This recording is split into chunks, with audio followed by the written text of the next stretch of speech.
It appears that the worst thing a woman can do to the man she claims to love is cheat on him. Just a few hours ago, Mark Hurley sat alone in the dark and reflected on it. He thought he had everything. A fantastic work with a reputable company that pays handsomely, a lovely home and a caring wife. He still had the first two, but the third was another story. He reflected on his life with Allison, his wife of nearly 5 years. He met her shortly after she joined his workplace, the Marcus Financial Group, which assists small businesses with their money. Like many others, she began in the administrative support division, handling all of the irritating secretarial tasks that must be completed in their commercial interactions. She then went on to work as Jake Marcus's executive assistant, approximately 7 months ago. Jake's last name is Marcus, which is no coincidence. His grandfather founded the company decades ago and passed it on to his son, Alan. Alan, the current CEO, brought his son Jake into the business when he graduated from college a few years ago, starting him off like everyone else so he could learn the ropes. He did, and he was immediately moved to his current position as regional manager, reporting solely to Alan and the board of directors. Of course, Jake will eventually become CEO, but this was years away. Mark admired and appreciated Alan.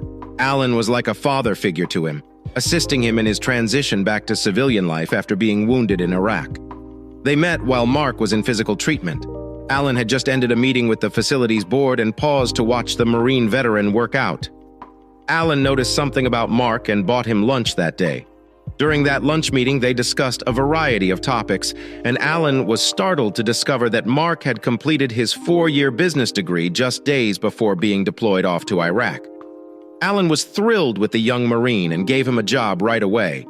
Surprised, Mark accepted the offer and began working for Alan the following Monday. That happened approximately 8 years ago. Mark completed his therapy and focused on his work, taking night school to earn his MBA. Then Allison came along.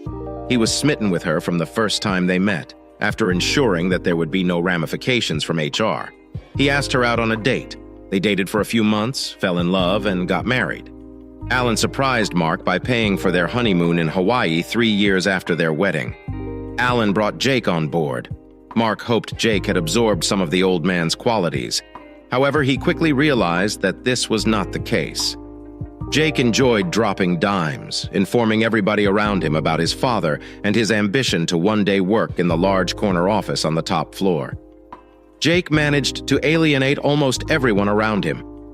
Alan one day spoke with Mark about his son and shared the same concern that Mark had heard from others. "You know, I'll have to make him regional manager at some time," Mark Allen said.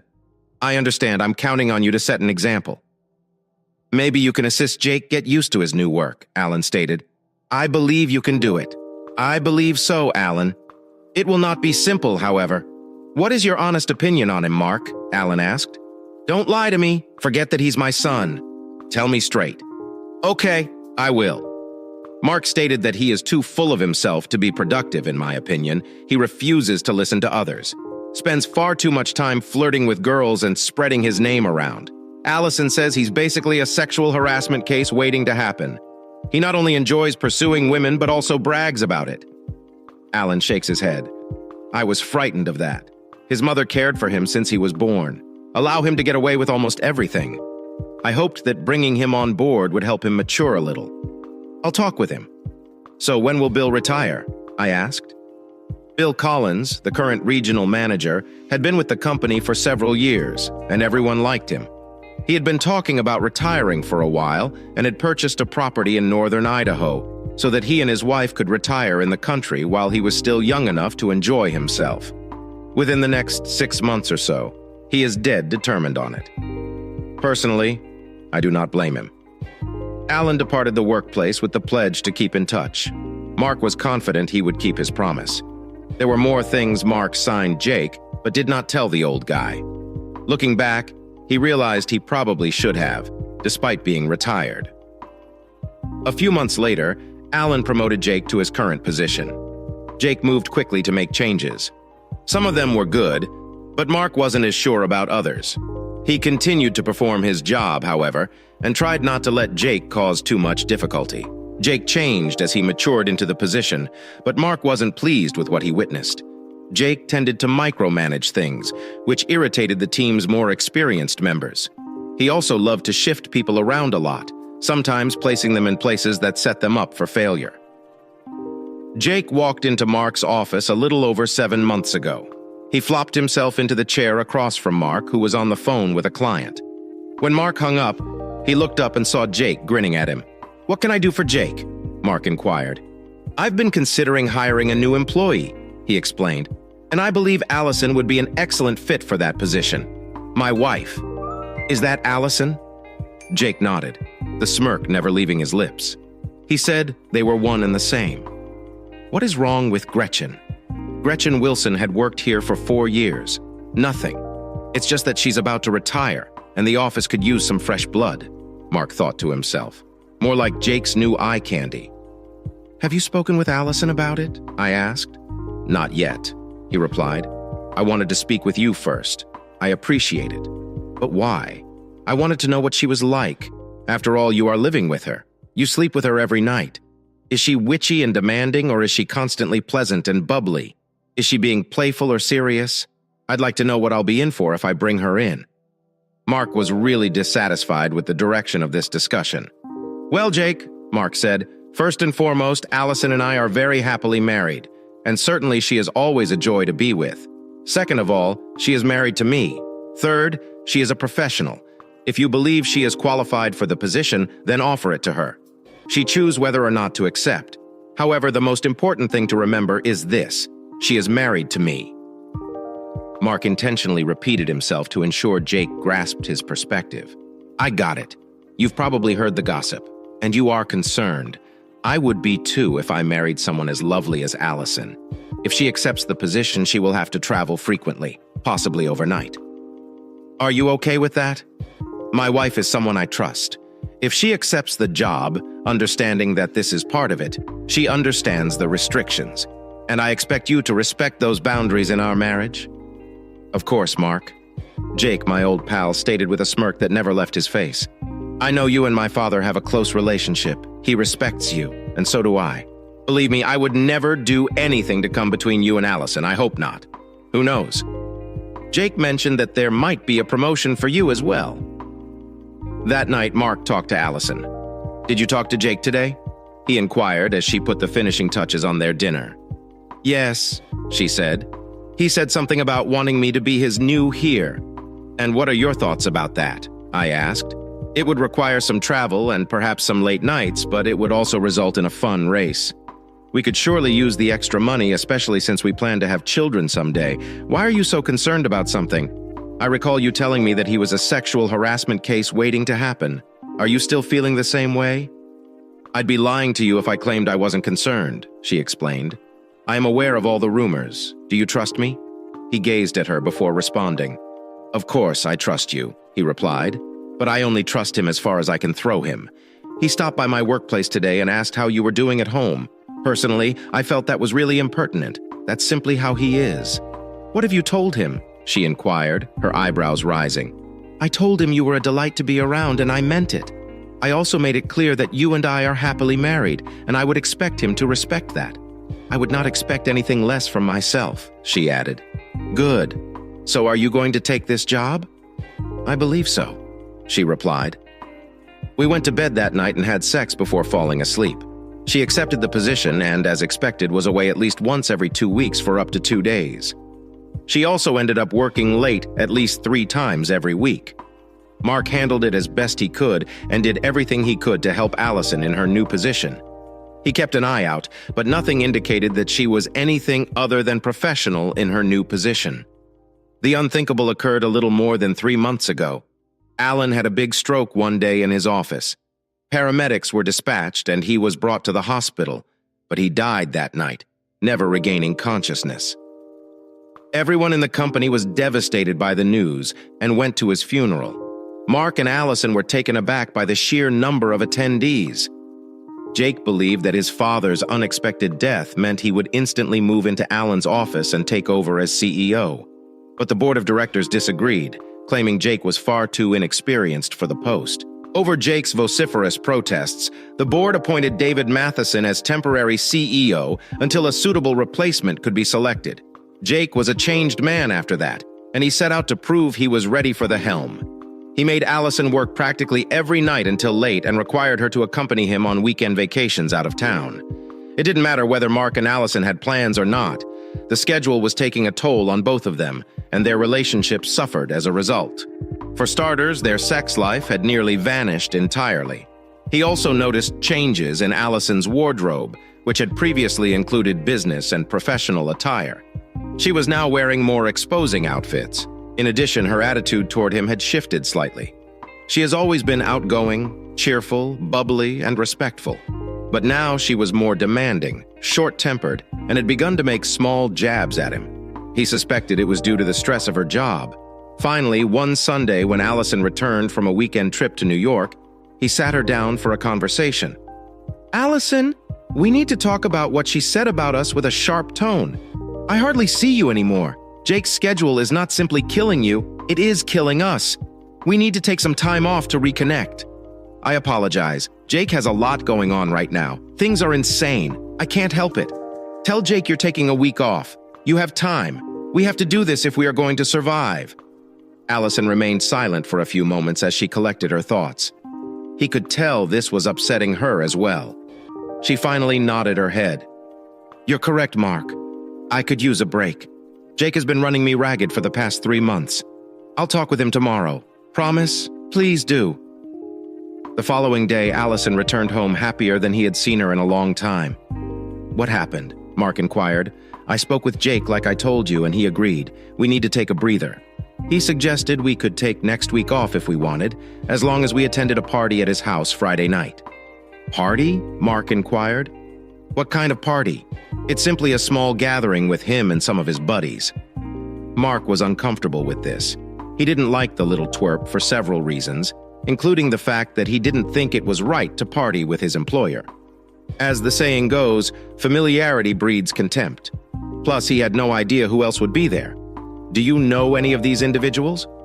"I've met some of them," she said.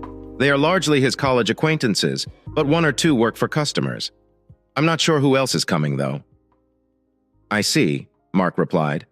"All right, but only if you can get home at a reasonable hour this week. Can you do that?" "I believe so. We do have to work on the Henderson account on Wednesday, however. Jake is having a dinner meeting with them and wants me to attend. He was aware of the Henderson manufacturing account. It had become a priority because Alan began addressing it before to his stroke. Okay, Wednesday night. But what about the rest of the week? I want you to arrive home at a normal hour. Deal." She grinned as she wrapped her arms around him. "Deal," she said and kissed him on the lips. Jake arrived at Mark's office the next afternoon and sat in the chair in front of the desk, across from Mark as he always did. He had a never-ending smirk. "What can I do for Jake?" Mark inquired. "Allie says you're on for Friday night." Allie. Mark thought, where did that come from? He once called her that, and she made it clear that she despised the word. "Yes, we talked about it briefly last night, assuming she gets home at a reasonable hour the remainder of the week and we have next week off to reconnect. Of course, we have a dinner meeting with the Henderson folks on Wednesday, but I guarantee no late nights the rest of week." "What type of party is this?" Mark inquired. "And who will be there?" "It's just a casual get-together. Several of my old college friends will be present. One of them works for a client, but nothing special. Come casually. You do not need to bring anything except Ali, of course." Mark took it in and nodded. Jake wasn't done, by the way. "Mark." Jake, an old friend, said something that made Mark wince. "You were correct. Ali is a joy to be around. I appreciate you allowing her to take the time she needs to do her work without putting her down. She's quite talented at what she does. Honestly, I'd be lost without her." Mark wasn't sure how to take that. "I am glad you are pleased with her job, Jake," he remarked. "One thing, however, what is that?" Jake asked. "Do you address her directly as Allie?" "Of course. Why? Just curious, that is all." He brought it up with Allison that night when they were eating. "Do you always allow Jake to call you Ali?" he asked. "I'm just curious because you never allowed me to call you that. I think he's my boss, so he can call me whatever he wants," Allison explained. Mark dropped it, yet it still helped him. The remainder of the week went quite well, and except for Wednesday night, she arrived home on time. They made love every chance they had. That Friday, after putting on some jeans and a casual shirt, Mark watched Allison prepare for the party and saw the outfit she chose. He'd never seen this dress before and wondered when she got it. It was substantially shorter than her previous outfits and appeared to reveal a lot of skin. He also observed the thong she wore. He'd never seen this thong before. Then she threw on the garment without bothering to wear a bra. This was obviously different once she put on the outfit. He absorbed everything in. It was shorter on one side than the other, with slits running up the sides from the waist to the arms. He understood why she chose not to wear a bra. The front displayed a lot of flesh, but the back opened to a point just above her bum, nearly showing her thing. He could see her breasts swell against the material. "Wow, you look good enough to eat. Perhaps we should stay at home and play." She smiled. No, after we arrive home." "By the way, where did you get the dress?" Mark inquired. "I had never seen it before. It certainly doesn't appear casual to me. I acquired it the last time we visited New York. Jake asked me to wear it tonight. Of course, he thought. Better be cautious. Someone might have the incorrect idea." She chuckled at this. "I don't think so," she replied. "Everyone understands their own boundaries. They would best give his wife a hug." He started kissing her, but she waved him away. "Later, I do not want my makeup to be messed up." They drove to Jake's two-story townhouse, which was located in a somewhat upscale neighborhood, and rang the doorbell. Jake unlocked the door and let them in. Mark detected a slight odor of marijuana and had a sinking sensation. 3 more young men of Jake's age entered the front area, and Jake introduced them to Mark. "Guys, this is Mark Hurley, the man of the hour." Jake responded with a wide, shit-eating smile on his face. "Hello, Mark. This is John Whitehead, George Franklin, and Alan Jenkins." Alan, by the way, works for Henderson. Mark shook hands with all 3 men and wondered what Jake meant when he called him the man of the hour. He also puzzled why Jake didn't introduce Allison to them. Did she already know them? Jake directed his focus to Allison. "My God, Allie, you look amazing in that dress." "I knew you would." "Doesn't she look stunning, guys?" he questioned, looking at the other 3 males. They all nodded, their tongues almost dragging on the floor. Allison grinned and spun around, as if to model the outfit for them. They whistled in admiration. Mark had to agree she looked fine, but he wasn't too concerned about Jake's reaction. "Where am I now, Manners?" Jake asked. "Let me get you something to drink." "Allie, I know you enjoy white wine. How about you, Mark?" "That's all right with me as well. I don't drink so much these days. Very low tolerance for alcohol." Mark did not have a low tolerance for alcohol. The fact was that he could definitely drink these jerks under the table. He almost quit drinking years ago while in the Marines. In actuality, he was a vicious alcoholic who almost killed a much larger man with his bare hands the previous time he got drunk. After that, he promised it would never happen again. Not an issue. "I will be right back." Jake returned with 2 glasses and gave them to Mark and Allison. Allison took a large swallow of hers while Mark took little sips. Mark's internal red flag was waving and he promised to stay as sober as possible. Something about this didn't set well with him. Jake asked everyone to sit in his living room, so Mark followed Allison and realized she was sitting on a love seat. He attempted to sit close to her, but Jake beat him to the punch. Instead, he took a seat on a couch facing the love seat and carefully observed his wife. Jake gazed at him for a second. "Sorry, old pal. Force of habit. I'm used to sitting on this side of the love seat."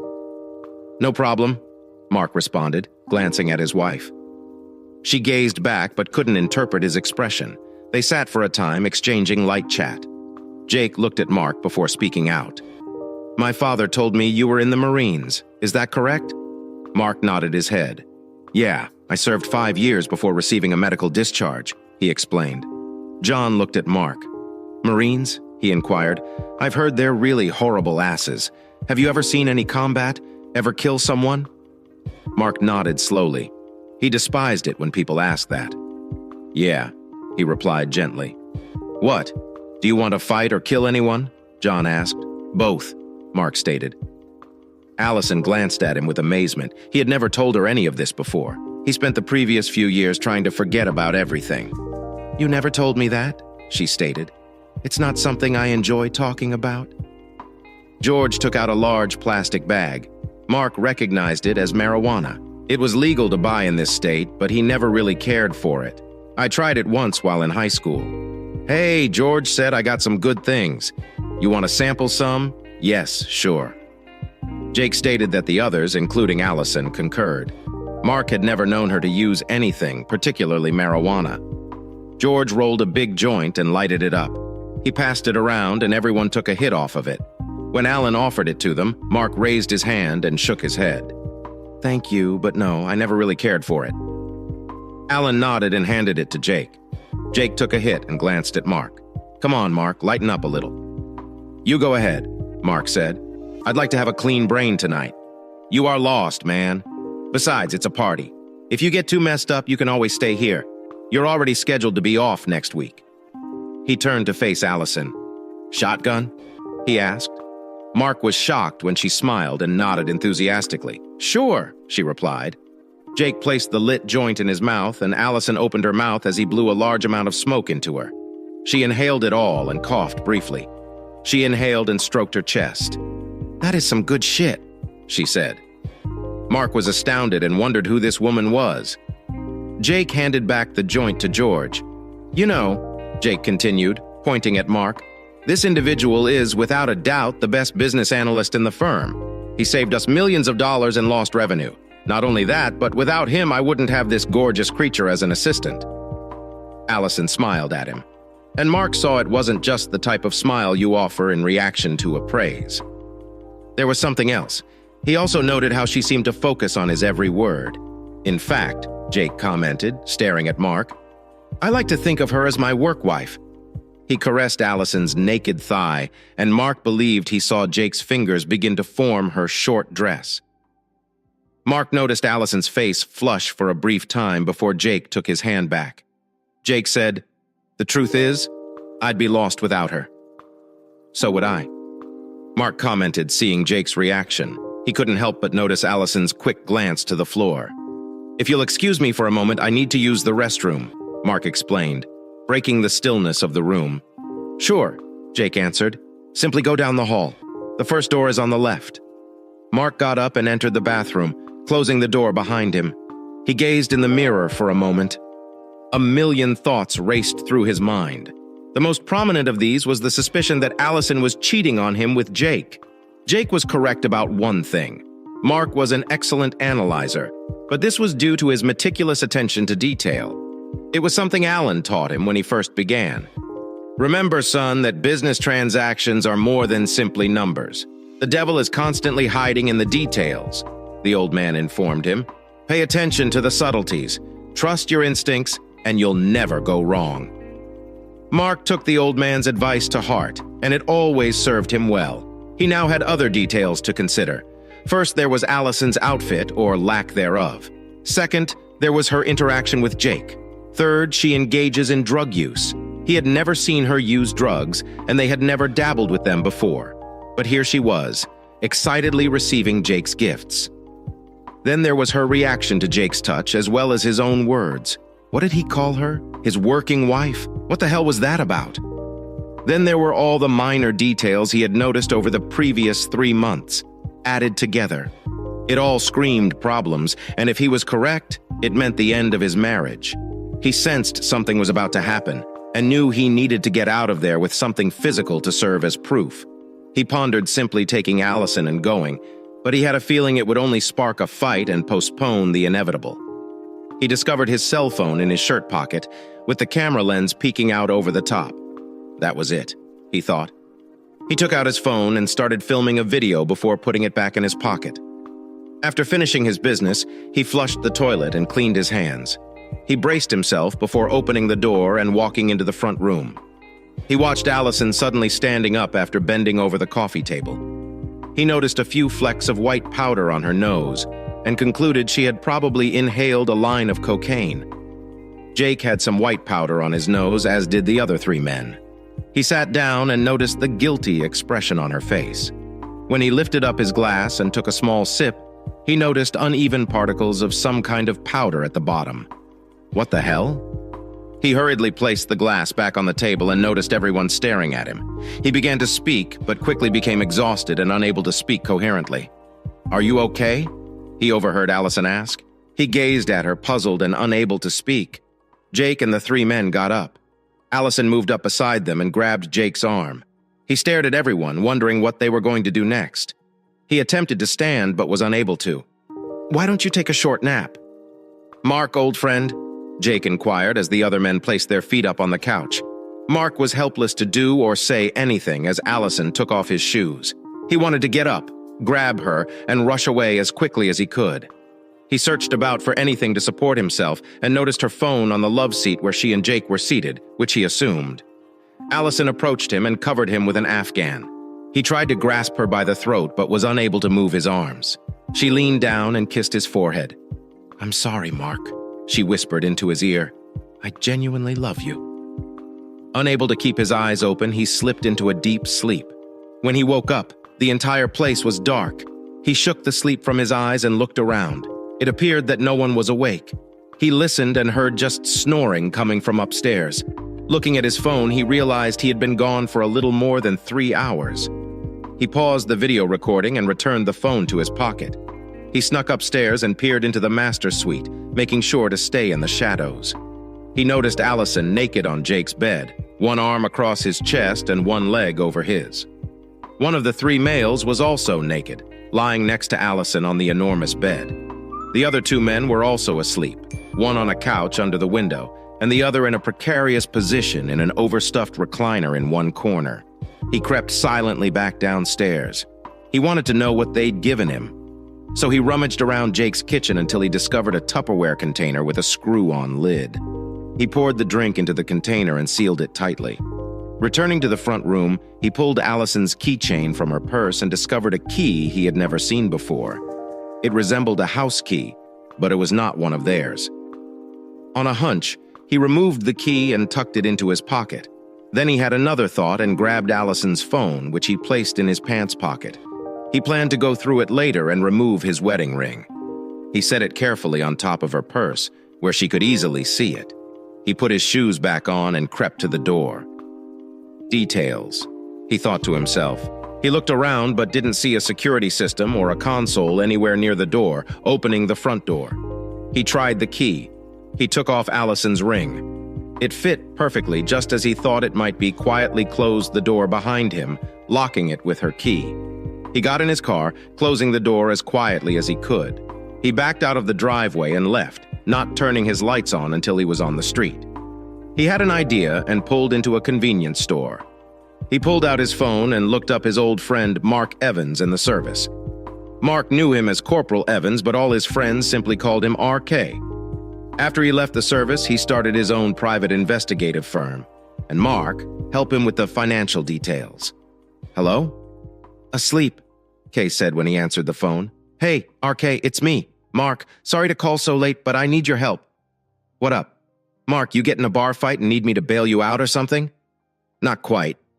"Can you be at my place in about 15 or 20 minutes?" "Yes, sure," Mark said. "Everything all right?" "What's happening?" "I'd rather not talk about it over the phone." "Gotcha," Mark said. "I'll see you in about 20 minutes. Thanks, buddy. I appreciate it.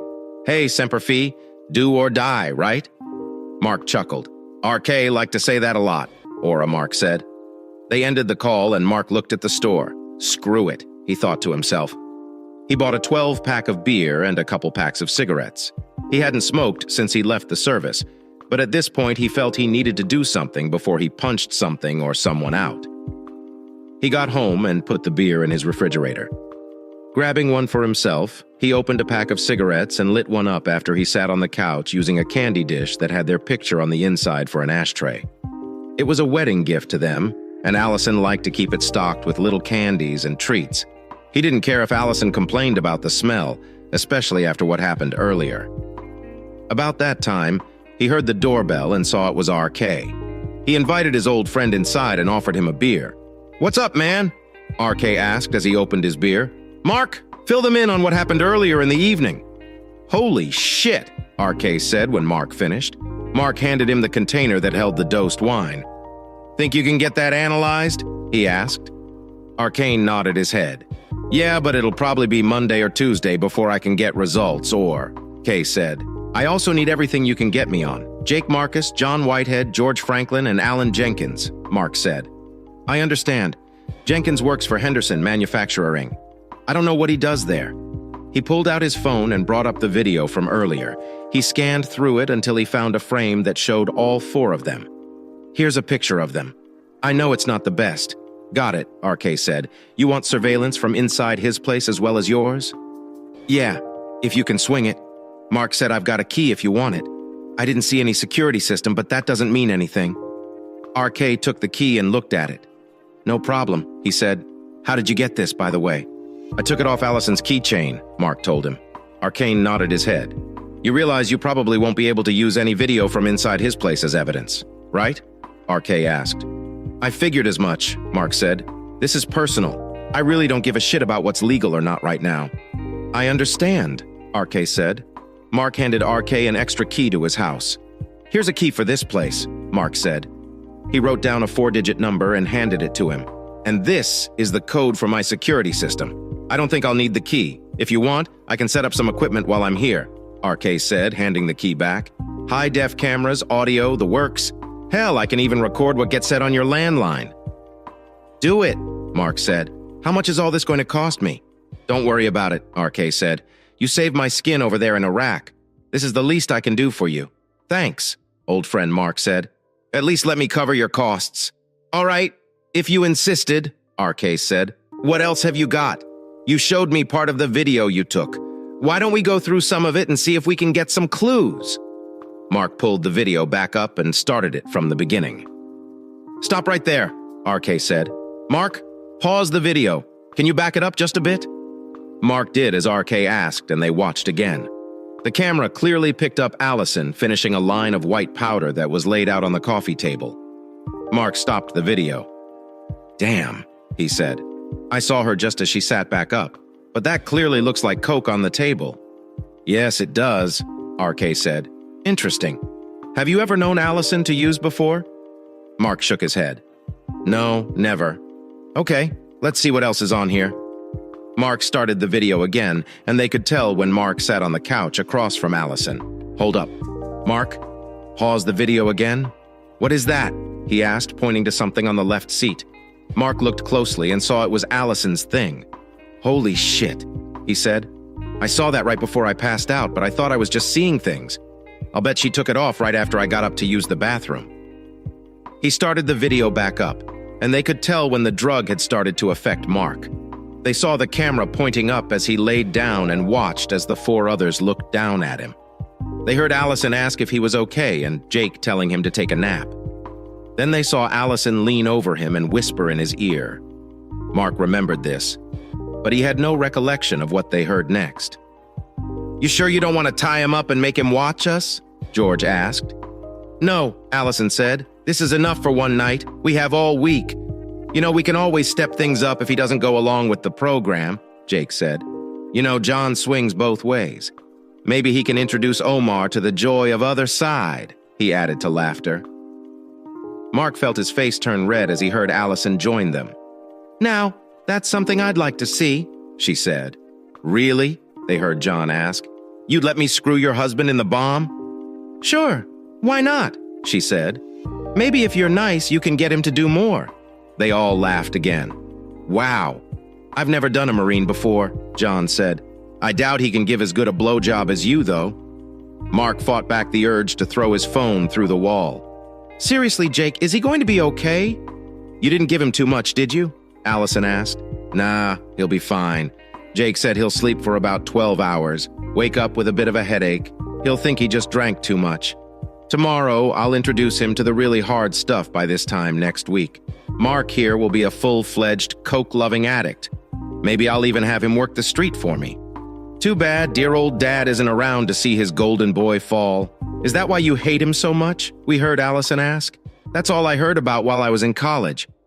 Jake said about how good old Mark went to school while serving his country and fighting for America. About how he worked to make something of himself while defending his country. Sometimes I thought Dad would rather have Mark as a son than me. Well, guess what, Dad? I'm Mark's boss now.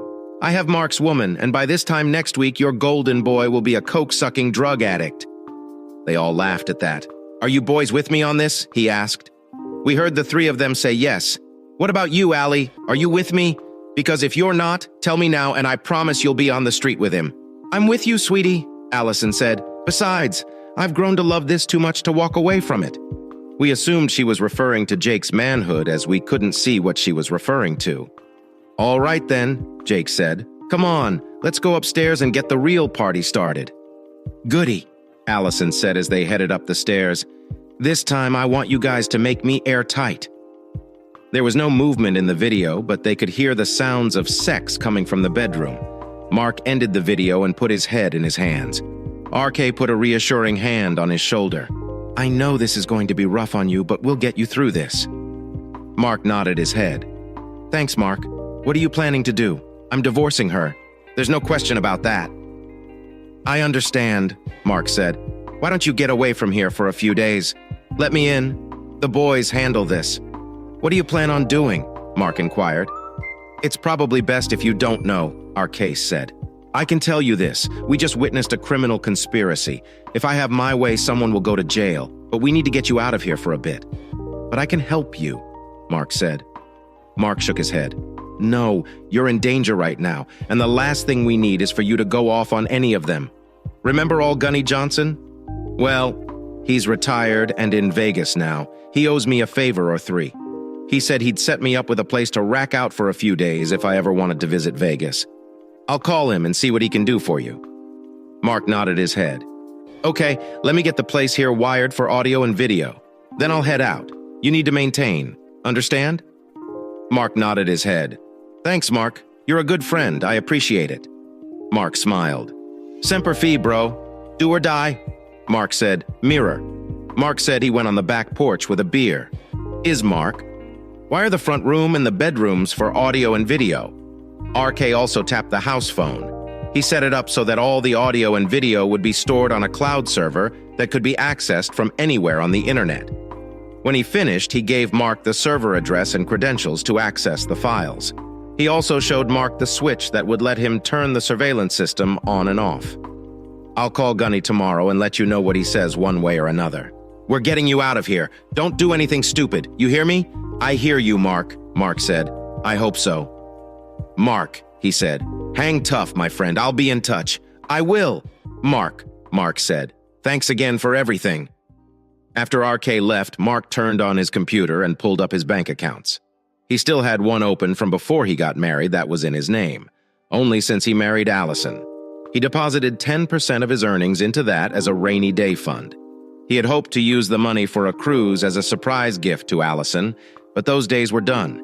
He transferred half of everything out of their joint account into his old account, then paid off and canceled their joint credit cards. He still had a card in his name only from his original account, shutting that down. He packed enough clothes to last him a few days and threw the suitcases into his car, coming inside the house. His gaze fell on the wedding portrait that hung on the wall over the fireplace. Allison looked so beautiful in her wedding dress that day. He was the happiest man on earth and thought he had hit the jackpot, but no longer. Filled with rage at her betrayal, he grabbed a large hunting knife and shredded the portrait. Once finished, he looked around and pulled down every picture that included Allison. All of them got tossed into the fireplace. He ran upstairs and pulled her wedding dress from the closet, then tossed that into the fireplace as well. He considered burning it all right then, but decided to wait a bit. At that moment, he was filled with blind, seething hatred for her and wanted her to personally witness their marriage going up in flames. Then he had another idea, grabbing a bottle of beer. He went back to the couch and picked up his phone to email the video to himself and verified it on his laptop. He wrote a very carefully worded letter to each member of the board of directors and David, the interim CEO, explaining in detail what had transpired. He remembered something Alan had told him before. The board wouldn't respond too well to threats, but they would respond to a careful and thoughtful analysis of any situation. He didn't know David very well, having only spoken to him a few times, but hoped he was as reasonable as the members of the board without threatening anyone. He reminded the board that Jake, as an executive, was required to operate under the morals clause of his employment agreement, and his actions, along with those of his wife, were exactly the kind of things the morals clause was written to address. He also reminded them that their actions were not only criminal in nature, but were the types of things that could spark lawsuits and scandal. The type of scandal that could easily destroy a company like Marcus Financial. He reminded them of his time with the company, telling them of his great respect for Alan. He expressed hope they would do the right thing. He read and reread his letter, editing a few words here and there. When he was satisfied, he wrote an email attaching the letter in the video and sent it to David, as well as each member of the board, telling them he would be on vacation for the week, but could be reached by email or phone. He suspected he probably wouldn't hear anything until Tuesday, and by then he planned to be out of the area. He then sat back, lit up a cigarette and put it in the candy dish, watching as the heat from the lit cigarette burned into Allison's face. At that moment, that's exactly what he wanted to do to her. He picked up her phone and unlocked it. He knew the code since he set it up for her when he first got it. He went through her text messages and got even more furious. It seemed the two of them had been screwing for at least the last 6 months. But it was only in the last 3 that Allison began openly disrespecting him to Jake. Of course, he thought just the fact that she was screwing him was disrespectful enough. He found a treasure trove of pictures. Pictures of a Jake, naked. There were other pictures of Jake and Allison playing kissy face and dancing in a nightclub, perhaps in New York, and pictures of Allison's face surrounded by other naked men. Other pictures showed her getting plowed by 2 men at the same time. One of them showed her getting screwed from the rear by a large man while Jake did her face. He wondered who took the pictures, and if they were taken with this phone or another device. She had also stored videos on the phone. Videos of her having sex with Jake and others, including the 3 men at the party. No wonder she acted as if she already knew them, he thought. So this is what she had been doing while claiming to be on work-related trips. He copied everything he could and emailed it himself using her device. By then, he had downed 6 beers and smoked half a pack of cigarettes, grinding them out on her face in the bottom of the dish. He looked outside and saw that the sun had already started to rise. Soon he thought she would be up and would know that he had left. He figured she would be up and about in an hour or 2. So he grabbed his shotgun, made sure it was loaded and locked, both locks on his door. Then he laid back down on the couch with the shotgun next to him and tried to get some sleep. Allison woke up and looked at the clock on the nightstand next to Jake's bed. She saw it was 8:30, so she rolled out of bed and went to the bathroom to clean up. Jake and the others began to stir and were up. By the time she got out of the bathroom, Jake threw on a robe and looked at Allison. "You want to go downstairs and get some breakfast started?" he asked. "Mark will probably want some coffee, assuming he's waking up." "Yep, sure," she said.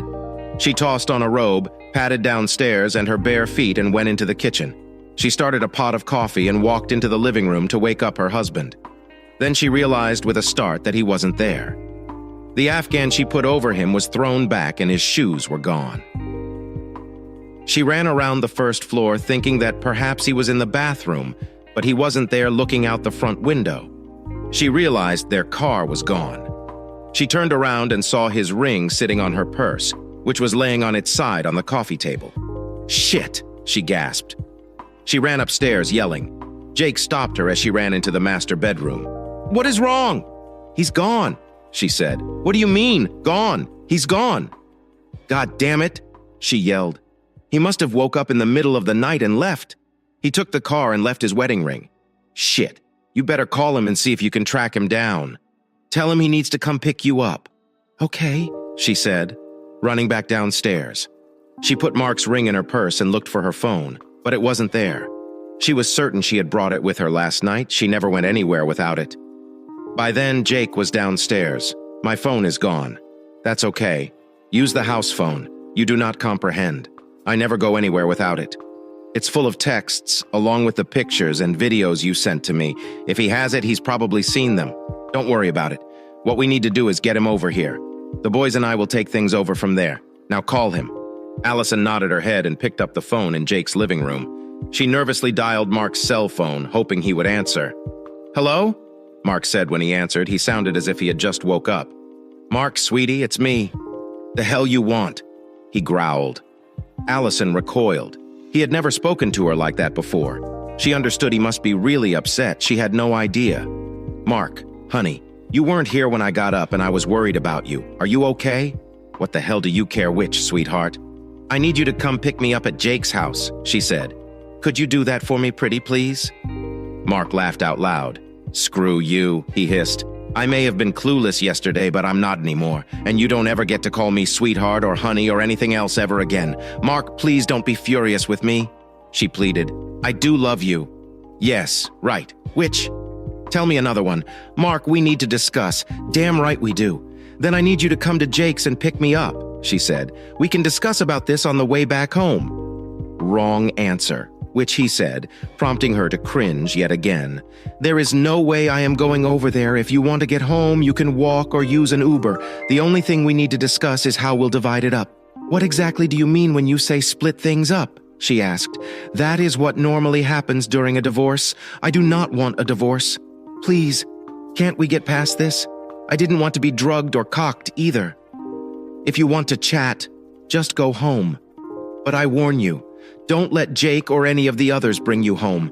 I am armed, and if any of them enter my residence, I will blast their heads off. So help me God. Do you comprehend me?" "Which okay, I'll call an Uber. Do that and make sure you have either cash or an ATM card." "Why?" she asked. "Because your credit card no longer works." "Why won't my credit card work anymore?" "Because I canceled it last night." She spoke quietly. "By the way, do you know where my phone is?" "Yeah, it's on the coffee table." Mark mentioned that it was an interesting collection of photos and videos. "Now I get what you're talking about. What I've been doing for the past 3 months or so while claiming to be on business trips. They will greatly benefit my divorce case." "My God," she whispered. "Mark, I sincerely apologize. I never intended to hurt you. Say nothing. Switch and save your pathetic excuses for someone who gives a shit," he said. "Now, if you want to talk to me, do so now while you can and come alone. I will be there." "Mark, I'm hanging up the phone. I'm going to put the phone down." She looked at Jake. "Well?" Jake asked. "He isn't arriving," he said. "I need to go there and speak to him." "All right. We will take you then." She shakes her head. "No, he is armed, and he threatened to kill everybody who showed up. I believe he really means it. You didn't hear him. I've never heard him be that angry in my life." Jake thought for a bit before entering his study. He returned, this time holding a syringe. "Here's what we do then. Put it in your purse. You phone an Uber, and we'll follow you to your location. You remove the cap and inject it into his arm as soon as you have the opportunity, all of it. Then you call me. We will be close by. We'll come pick him up and place him in the trunk of my car." "What's that?" she asked. "I concocted a unique mixture for him," Jake stated. "Some drugs, heroin, and something to knock him unconscious. It operates quickly. Don't worry, it will not harm him. Just continue with it. And when he's gone, you phone me. I get it." He handed her the syringe and watched as she carefully placed it in her purse. "Okay," she said.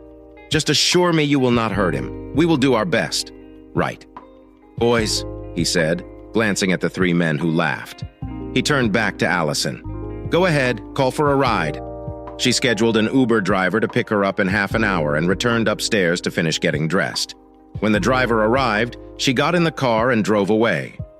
Jake and his 3 companions got in his car and followed Allison. Parking is roughly a block away. Neither of them noticed the white van parked across the street from Jake's house. A few minutes after speaking with Allison, Mark's phone called again. He noticed that everything was well, so he answered. "What up?" he asked. "I just wanted to let you know. My guys overheard a chat between your wife and her accomplices," Mark explained. "What?" Mark inquired about the wonders of modern technology. My pal added, "You'd be amazed at what we can do these days with a parabolic microphone. Anyway, your wife is getting an Uber, and her friends are going to follow. They intend to provide a substance to you before kidnapping. Whatever it is inside her purse. Apparently, she'll whack you with it as soon as she gets the chance. My boys will follow Jake and his team as they go." "Damn," Mark said. "Yeah," Mark stated. "Anyway, just be cautious. I'll text you once they depart.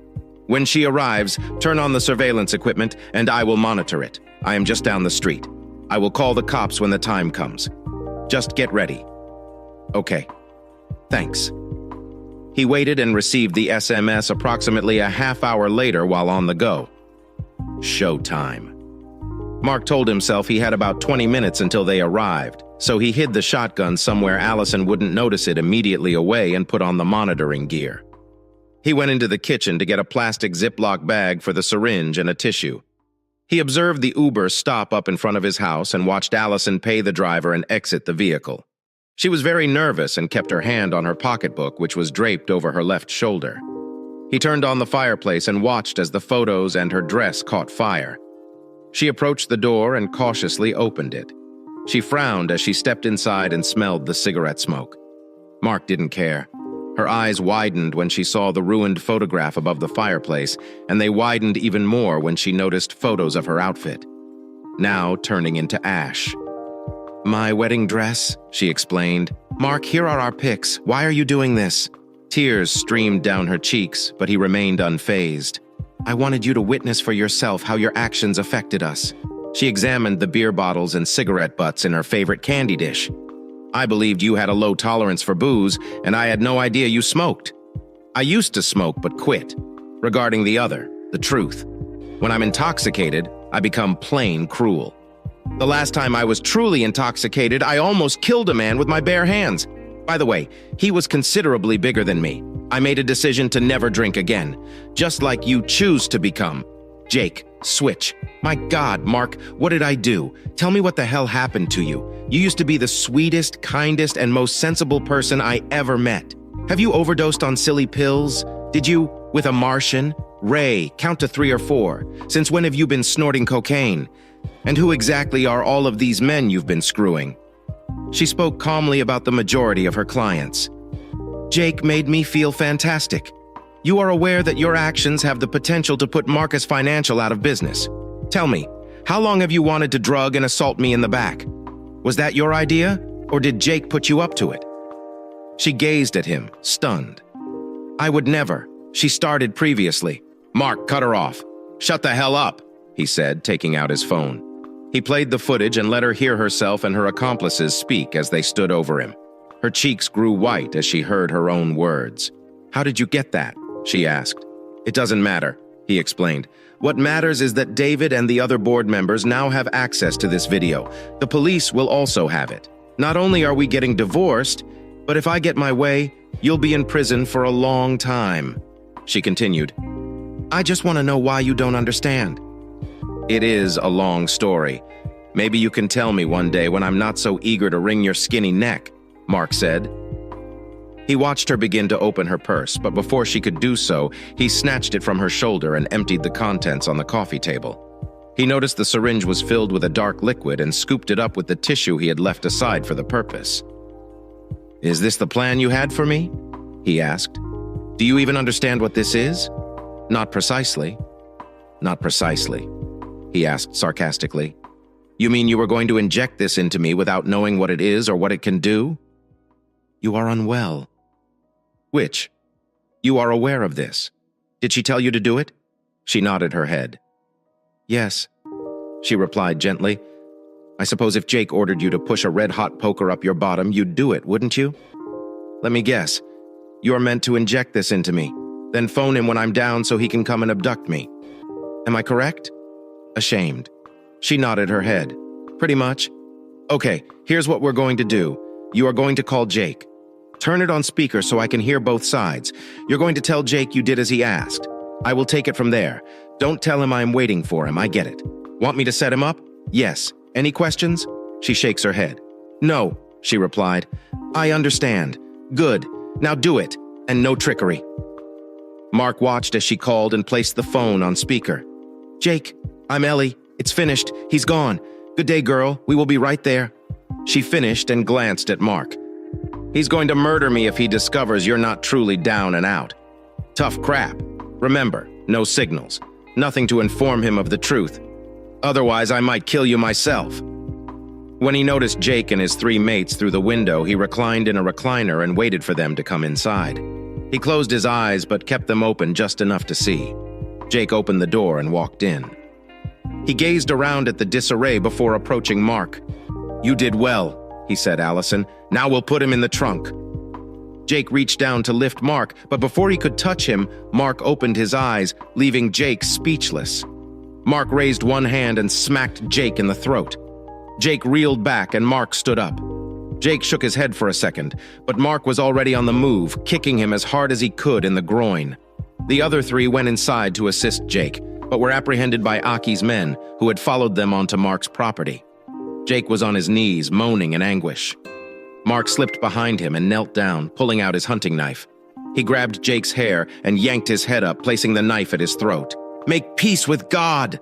"A hole," Mark hissed, "because I'm going to cut off your head." Jake peed his trousers in terror as Allison recoiled in shock. "Who is the monster?" she questioned herself. Jake began placing the knife on his throat when he heard Aki's voice through the door. Sergeant RK exclaimed, grabbing everyone's attention. "Do not do it. Drop the knife. Police are on the way."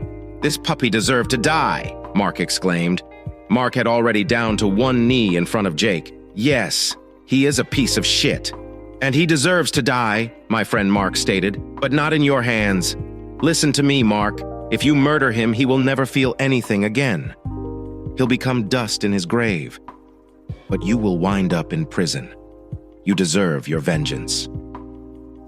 But what type of vengeance is that? This is not Iraq, buddy. Let the authorities do their jobs. Please, I am asking you as a friend. Put down the knife and let the police to take him in. He will bear the consequences of his actions. They all will. Before responding, Mark took a minute to glance at his pal. He could sense Jake quivering with fear for his life. He slowly removed the knife from Jake's throat and stood behind him, looking down. He noticed Jake crying. RK Jake was turned over and forced to lie face down on the floor, his hands tied behind his back. RK. Then he turned to Allison and commanded her to lie on the floor, face down, hands behind her back. She complied and peered into the flames while Aki held her hands. Hot tears streamed down her cheeks as she saw a photograph of her and Mark catch fire and turn to ash.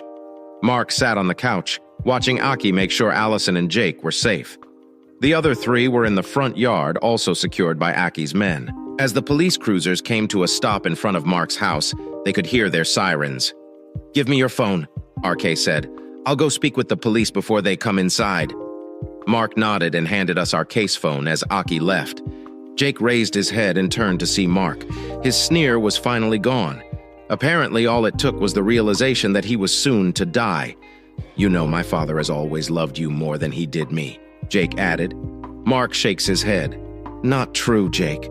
Mark told him that he had always thought you'd be mature enough to fill his shoes one day.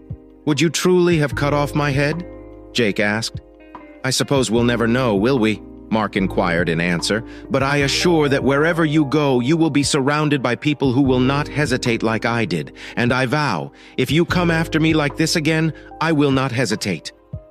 Jake remained silent as he lay on the floor. 3 large police officers entered the house, inspected the situation, and picked up Jake and Allison.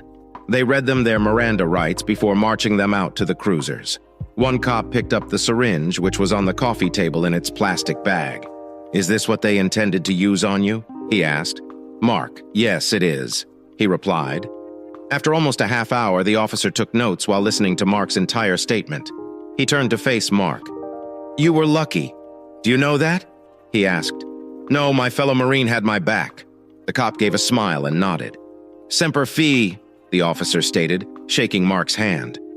Mark replied in response when they departed, or Kate entered the front room and sat on the sofa.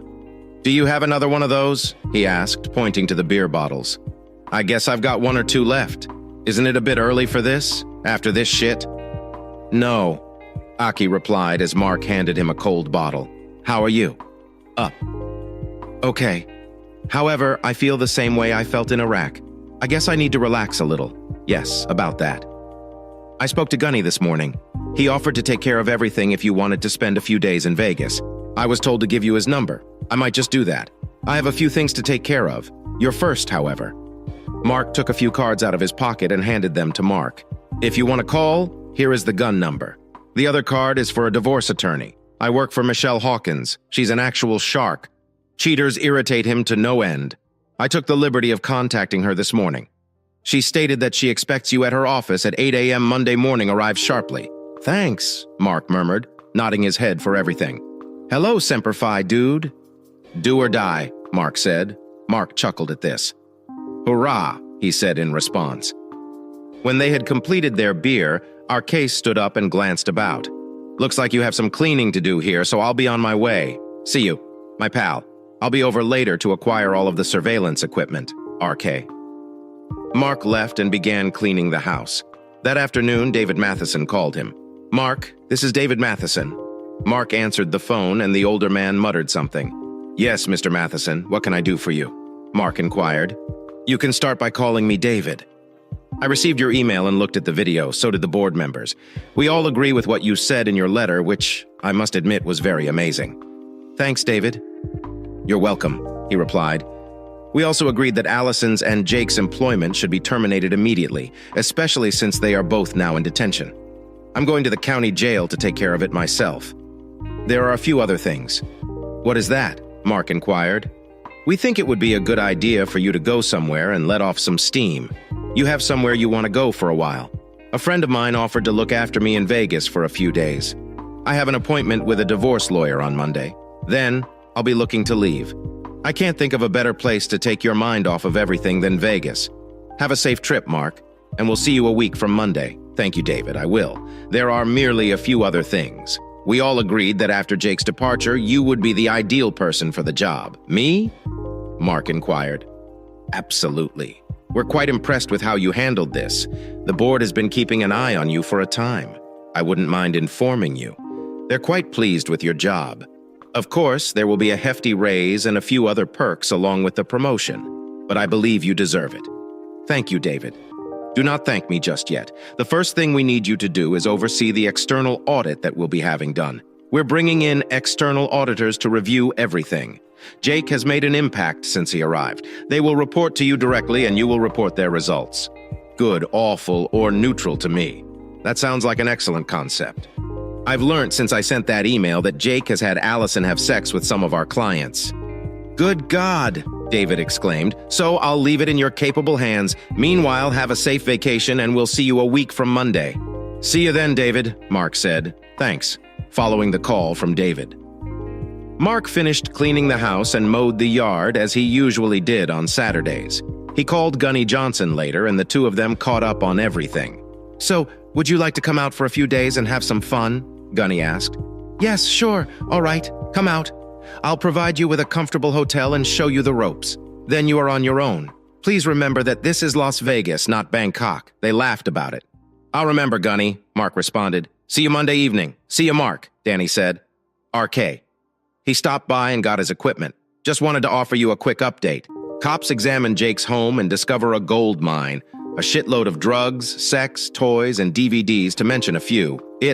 Old Jake seems to have been a true creep. A friend of mine in the force remarked he wouldn't be surprised if there were additional illicit items in all of that they picked up." Damn. RK Mark stayed for dinner and then fell asleep, fatigued both mentally and physically. The next day, he began putting Allison's belongings into garbage bags. He pulled everything into the garage and decided not to take it all to Goodwill until he was certain she was going to prison. The next morning, he arrived at Michelle Hawkins's office at 8 a.m. and was immediately led inside. She reviewed his facts and documents and took notes as he spoke. She educated him about California's divorce laws, explaining that because they did not have children, everything is usually shared evenly. She explained. Since he had already separated their bank holdings, the court would most likely allow him to keep the house he had before their marriage. She stated that the court would most likely grant Allison the remaining half of their account balance. She also stated that her adultery could not be brought up in the divorce. However, the judge would most likely consider the criminal charges against Allison in any order. She also stated that he was unlikely to have to pay Allison any support while she was jailed. However, this could change once she is released. Michelle promised to do everything she could to make this as painless as possible. "I'll prepare the paperwork and have them served. If she signs them as is, I will submit them to the judge. The next step is to wait 6 months. Mark agreed and handed her a fee for her services before leaving. He went by the county jail on his way home to inform Allison that he was filing for divorce. He sat at the table, watching as she was brought out. She appeared haggard. and the orange jumpsuit didn't suit her shape. They took up the handset to communicate, as they were separated by a large plexiglass shield. "Hello, Allison." "Hello, Mark. I simply wanted to let you know that I saw an attorney today and am filing for divorce." "I assumed you would," she said. "When is your arraignment hearing?" "Tomorrow a.m., she told him. "The prosecuting attorney is requesting that we be held without bail. I believe that would be the greatest option. Tell me something. And I want God's honest truth." "What is that?" she asked. "What in the heck happened to you?" She looked down in embarrassment. At first, the job seemed to be going well. Jake appeared to be just like any other executive. Things didn't truly begin until after Alan died. Jake was unhappy that he was not promoted. And he blamed you. He said his father had probably put you up for the job. "That's ridiculous," Mark said. "Alan always wished Jake would become CEO one day." "I understand," she said. "We traveled to New that weekend, and that's when everything began. We were in a club with some of one of our clients, dancing and drinking. Nothing too outlandish. Yes, I flirted, but I didn't believe it was inappropriate. The next thing I knew, I was feeling great. And before you knew it, I was in bed with two of the other men. Jake came in later." She paused briefly before continuing. "The next morning, I recognized what had happened and felt quite awful about it. Jake then showed me some photos and video he had shot, saying I had to do whatever he wanted or he would make sure you got them. So he blackmailed you," Mark explained, "and had already drugged you." "He did. He admitted it to me afterward. I am not surprised. They discovered a plethora of drugs in his home. Is he the one who put you on coke?" She nodded her head. "Yes, there's also cannabis and some other stuff. So, how many of our clients did you ultimately serve?" She shrugged his shoulders. "I do not know." "Several. Jake set everything up, and that's pretty much what I did. Whenever we went somewhere." Mark shakes his head. "From the video I filmed, it appeared that you were quite excited about the whole thing. I was drugged and turned into a coke addict for Jake's enjoyment.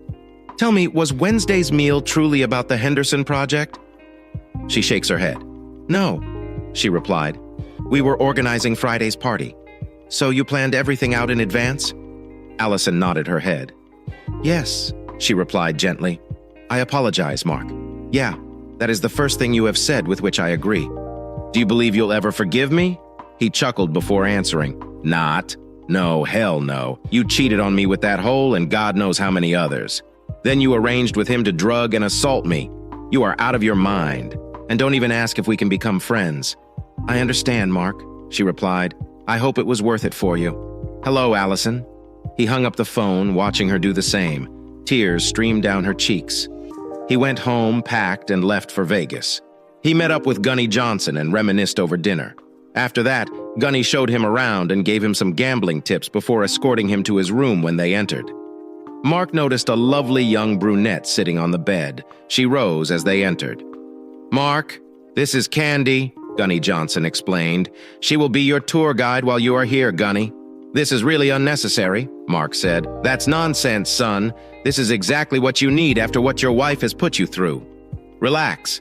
Have fun and remember what happens here. He usually stays here." They all laughed about it. "I've got to go." "Your kids are fine," he added, before he departed. Mark switched to Candy. "Tell me, are you in?" he began. "Escort?" Candy asked. "Prostitute. Not anymore. Gunny helped me get out of a bad situation, and it is because of him that I am clean, attending school, and working a full-time job. He told me a little about you and asked if I'd like to spend some time with you. That is all. If you want, I will leave, and never bother you again." "No," Mark replied. "He's correct. I could use some companionship right now, and you are a beautiful woman. Would you like to go out for drinks or something?" "That sounds nice," she said, smiling.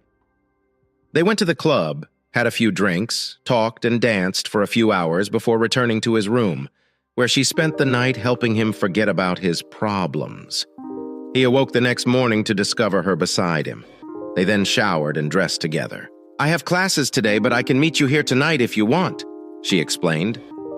"Sounds like a plan," he said. They kissed before she left, and then he went downstairs for breakfast. He then went to the casino to play a few games. He took Sonny's advice and left that afternoon with approximately $300 more in his pocket. He used it for dinner, drinks, and a show with Candy that night. That night, she shook his world yet again. The rest of the week went pretty much the same. By Friday, he was ready to return home and resume his normal life. Candy hated to see him go, but understood. She gave him her phone number and email address just in case he ever wanted to contact her again. He liked her, but didn't think it would ever become a full-blown relationship. She was much younger than him, with her entire life ahead of her. Still, he thought, who knows? He drove back home with a smile on his face, memories of Candy dancing through his head. When he got home, he caught up on the news of Allison and her cronies. The judge, after seeing the evidence presented by the prosecuting attorney, ordered them all held without bail. He also received confirmation from Michelle that Allison had been served with divorce papers. According to Michelle, Allison immediately signed them and the papers had been filed with the court. In 6 months, he would be free of her for good. The following Monday, he went to work and found all his things had been moved into Jake's old office. Everyone welcomed him back and wished him well in his new position. He settled into his new office and found himself meeting the external auditors. He got them situated and was introduced to his new assistant, Marcia Aberdeen. He had known her ever since she started with the company a few years earlier. He liked Marcia, knew she was married, and had received high marks from her previous supervisors. She also knew his situation and was very careful not to mention it to him. The audit turned up more than a few irregularities in Jake's paperwork. For starters, he had fudged his expense account on several trips he and Allison had taken. Then the auditors found that Jake had mismanaged some of their clients' accounts. This was immediately reported to the SEC, and Jake soon found himself facing federal charges. Mark and David spent a great deal of time in the next few months cleaning up the mess that Jake had left behind. Fortunately, they didn't lose any clients, thanks to their rapid response. But they had several very uncomfortable discussions with other executives who were understandably upset. Meanwhile, Mark stayed in touch with Candy, mostly through emails. Eventually, she informed him that she had met someone at school, and they were quite serious about each other. He wasn't surprised and wished her well. At the same time, Allison and Jake's trials dragged on as charges were added and motions flew back and forth. Mark found himself testifying against his wife and her co-conspirators, even though her defense team tried to steer him away from doing so, telling him that he wasn't required to testify against his own wife and may not be required to.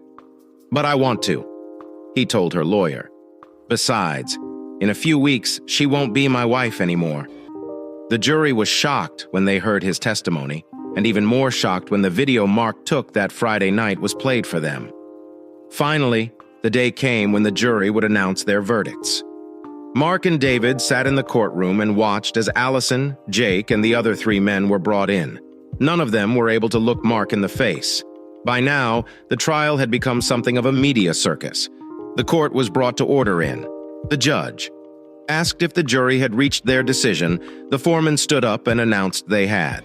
Everyone waited with bated breath as the judge ticked off the charges, which included conspiracy to kidnap and assault.